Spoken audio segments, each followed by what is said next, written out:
Hello everyone and welcome to this video. So I just want to give a little bit of background. So I just played a game there against Stockfish. You're going to see how it looked. But I mentioned early on that I was deviating on move 6, but have to be a little bit clear about what that actually means.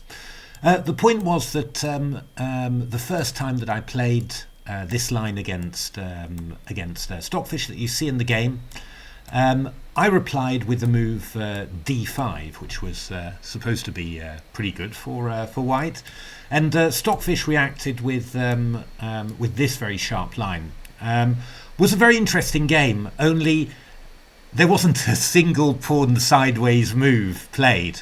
I just got outplayed and tacticked by Stockfish, just without any pawn sideways moves being played. Lots in the variations, but it was a little bit less interesting. So I've decided not to show you that game, but to show you the follow-up, where I actually improved what I played, and I think, got a much better position in principle, though it might not look like that from the game. But anyway, that's just the background to it when you hear me talking about deviating on move 6. And now enjoy the game. Right, well, let's give this a go then. Wearing my Stockfish t-shirt there, just since I'm playing Fairy Stockfish. Really impressive. E4. Let's keep on going with E4. So I think I had a better go with the transposing back into a C3 Sicilian rather than trying to play against the Kalashnikov, which I think the Kalashnikov is really strong actually somehow. So I'm going to keep on going on that, and I'm just going to deviate on the sixth move if we get the same opening. I guess we will. I mean, I guess that Stockfish is going to play the same thing all the time. For now, it's quite interesting just to explore somehow. But I mean, maybe I'll maybe start from a different position or just change the openings. It's no problem. But it's quite interesting just to find out what Stockfish thinks is best somehow. Certainly not what I would have thought. So yeah.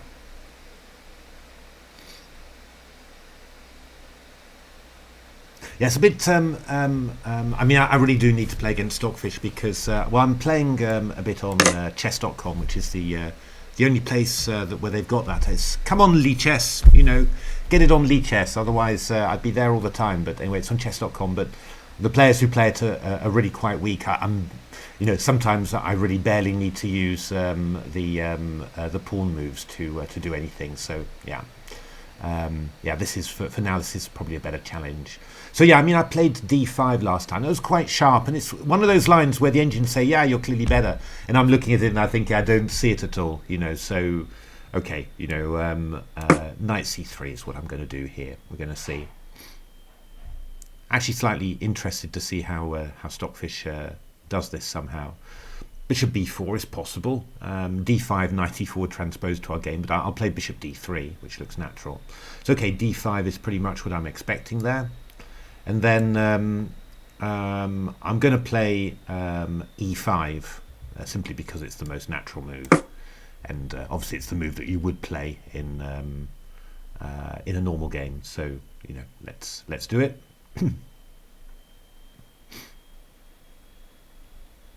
Yeah. Surprising that he took on d4 that early somehow. Yeah, I mean, I do actually wonder whether that was necessary, whether he could have just left it. But the key point is always there can be the move c5, just attacking d4 after. So if I play the move bishop d3, he may go c5. Pieces aren't. It's a little bit early somehow, but the pieces aren't badly placed from that point of view. So. Although I would think that white would be better after that in a normal game. Obviously, I'm slightly less sure about that in another game. But there isn't really that much pressure against d4. So I mean, I could just play bishop e2 if I'm worried about that c5,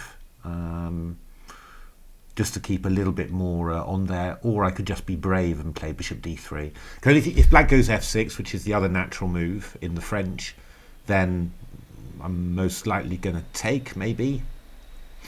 Knight takes, and then my bishop is best on d3. Don't think there's any particular reason for him to... there's no particular thing I can do with the pawns. I quite like the idea of having a bishop on d3 because it means I can play d4, c4, for example, later. So I'm going to do it, and I'm going to be brave, and we're going to see what he does. It's always important to be brave, really. If Stockfish runs too short of time, by the way, then I can add some time for it. So it's just I don't quite know how the time handling is working somehow. So a6. Ah, all right. Well, I'm just going to castle. I could play h4.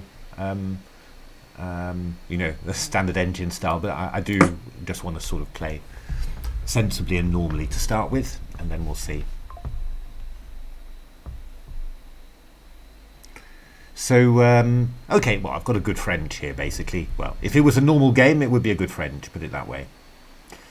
So, what do I want to do here?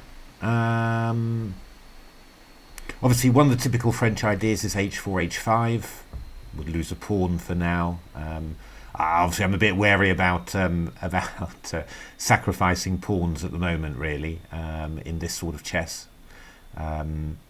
Sort of feel like, you know, I just want to play fairly normally somehow.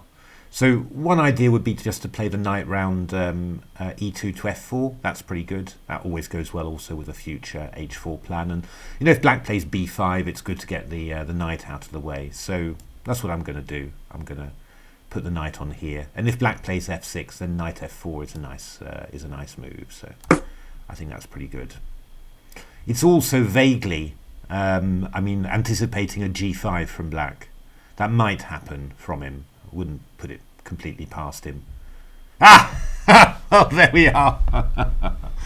Not as good as Stockfish, but I do have some idea what he plays. So, yeah, I was also wondering actually whether black would play h5 and then play over to g5. You know, that was also the idea. All right. So, well, I mean, one of the nice things about this is that I can actually just move my knight away. So that's fine. I don't really see... I mean, he might go h5, h4, and then g4 after, but yeah, I don't really see the huge danger there.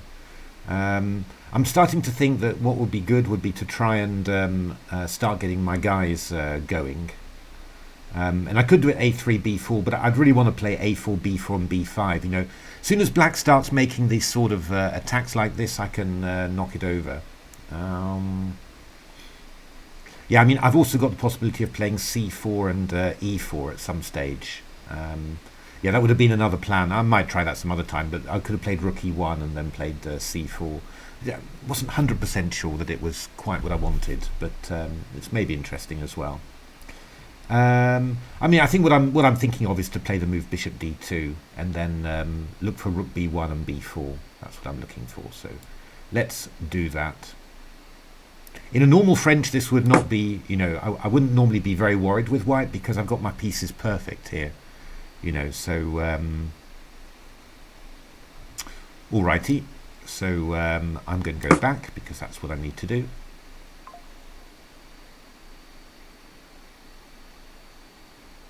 A little bit intrigued. I mean, you can go g7. It's possible. No, okay. I had seen that before, of course, but I hadn't seen it in this context.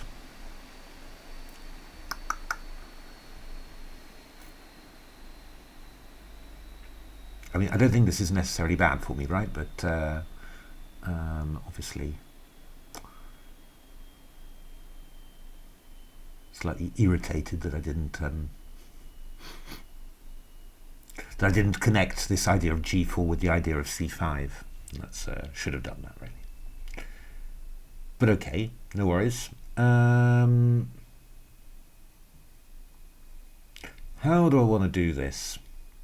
I mean, if you go something like knight d4, I'd take with the knight back on d4, and then g4 will be hanging. I mean, e5 might be hanging as well, but I mean, that's not completely clear. I mean, one of the common things that you do when black goes g4 is to play f4 and sort of, you know, dare black basically to take your pawn on f3 and open up the f file. So that's quite interesting.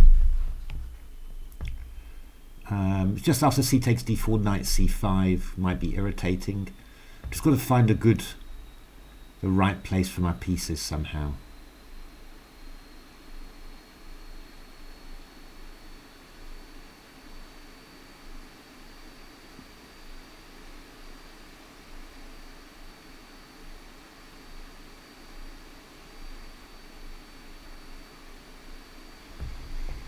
Never easy. I mean, bishop c3 is also possible, you know, just supporting the pawn on d4. But you could take with this knight on e5. I'm not 100% sure about it. I think I'm going to play f4.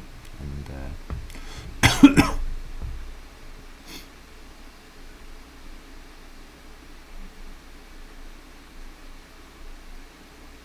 I just thought a little too late, actually. I could have played the move f5 there. That would have been interesting. I'm not quite there yet in terms of understanding what I want to do with my pawns.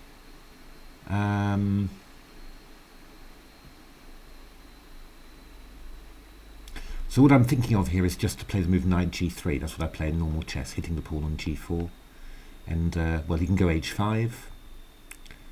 Even knight takes h5 and queen g4 doesn't look totally stupid. I have to say, f5,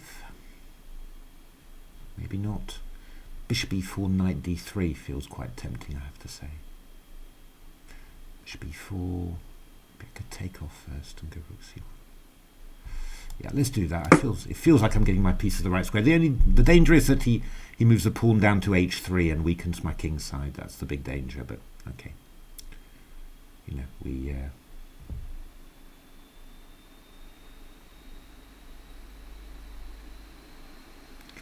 can't live without danger completely. So I'm threatening this pawn on g4. This is very typical for... Whoa!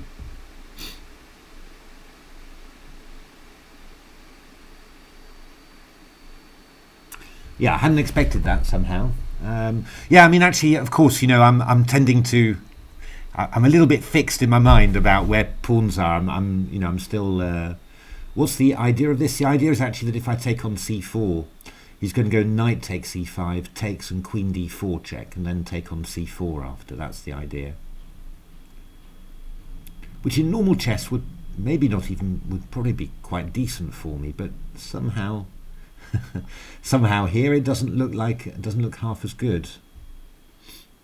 But I'm sort of wondering whether I could just take and go bishop b3, to be honest. Got to watch out that I don't get an h4 at some stage, but I think, you know, if I take and I put the bishop to b3, I've got f5 coming in after. I mean,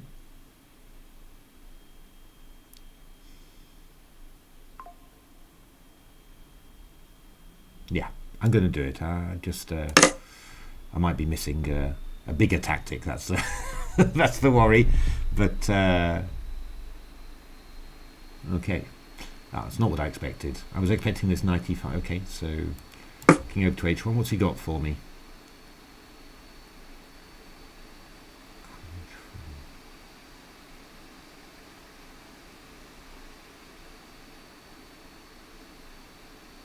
Oh my goodness! Of course, that's what he's doing.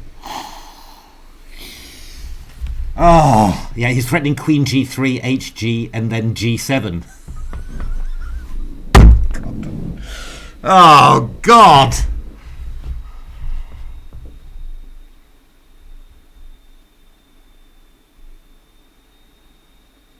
I guess even worse than that. Because if I couldn't, I was thinking I'd just have knight d3. You know, and if queen g3, then knight takes c5, and I destroy that. But then he goes to g7 anyway. Oh, God. Yeah, I'm not totally lost, am I? Maybe I am. Because I mean, if I move my knight out of the way, he goes... he goes... No!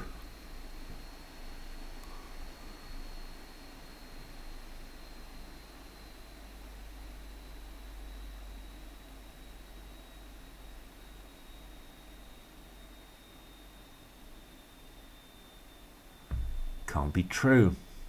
Yeah, I mean, actually, HG knight d3 doesn't even need to take on g3 first. You can just go h7, g7. It's just a massive threat.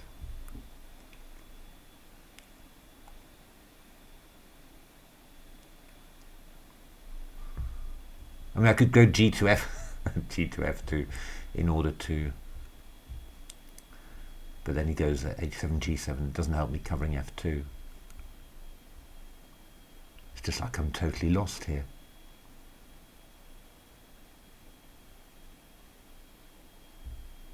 Jesus. That's pretty impressive, you've got to say. That's why you have to play these games against engines, you know. Because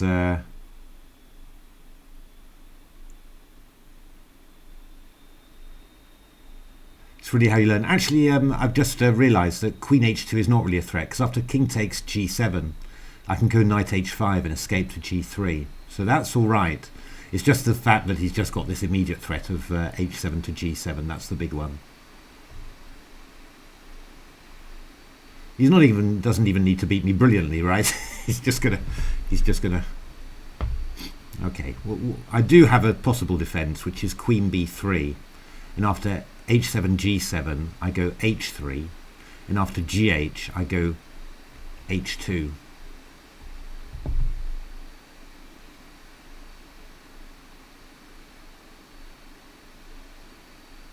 Unfortunately, it's an absolute disaster. Because he'll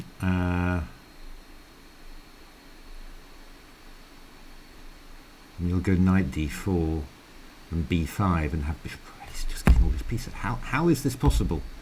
Like I'm ahead in development here. Oh, this is so embarrassing. This, in a way, it's. I mean, I can give up a piece with knight f3, but I mean, it's not really. I might do that against a human player, but I'm not really interested in doing that against Stockfish. Yeah, I mean, rook g1 would be possible, followed by knight f1. Again, queen f2 at the end. Jesus. All right, well, I'll play queen b3, and we will see about that, but I don't have great hopes for this. Yeah, I mean, the problem is that, yeah, I should want to play the queen to c3 here.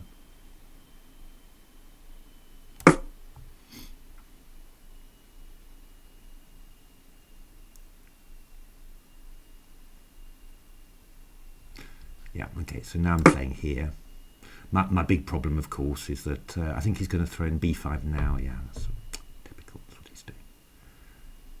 As always, it's always at the most unpleasant moment that Stockfish will throw in these moves. Because if he does it first, I can play bishop d3 to e4, but now if I go bishop d3, goes queen there. But okay, it's not a particular surprise that this is horrible. Thinking about playing b4.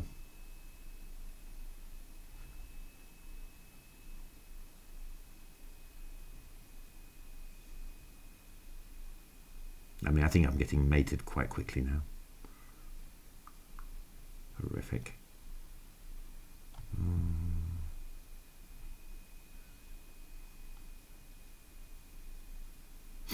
The big problem actually is that if I go bishop b2, he's just going bishop b7. He's not even, and then he's going to pin my pawn.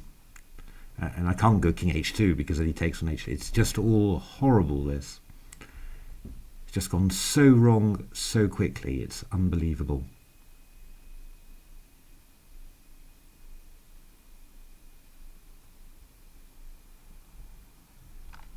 But okay, I'm going to play this move, bold, and we're going to see what happens. So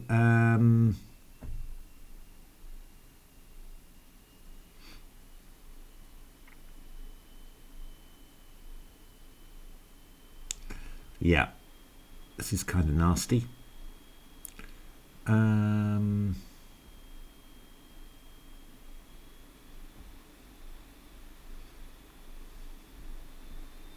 So if knight c5, he goes g8, unfortunately. I'm just too slow. It's so amazing how slow I am, though. That's what I find slightly hard to believe, that just out of nowhere, I mean, his play just seems to have exploded somehow. And you're sort of thinking, but where on earth did that come from?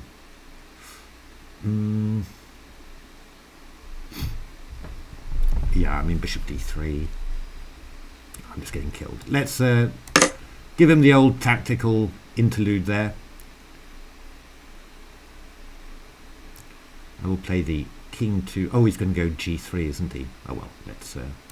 I mean, HG is winning, but I thought I might be able to run a little bit, but g3 is going to be the one.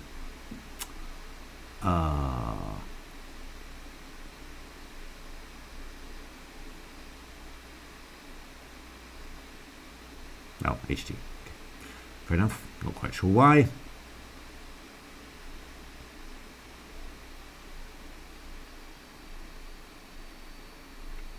So...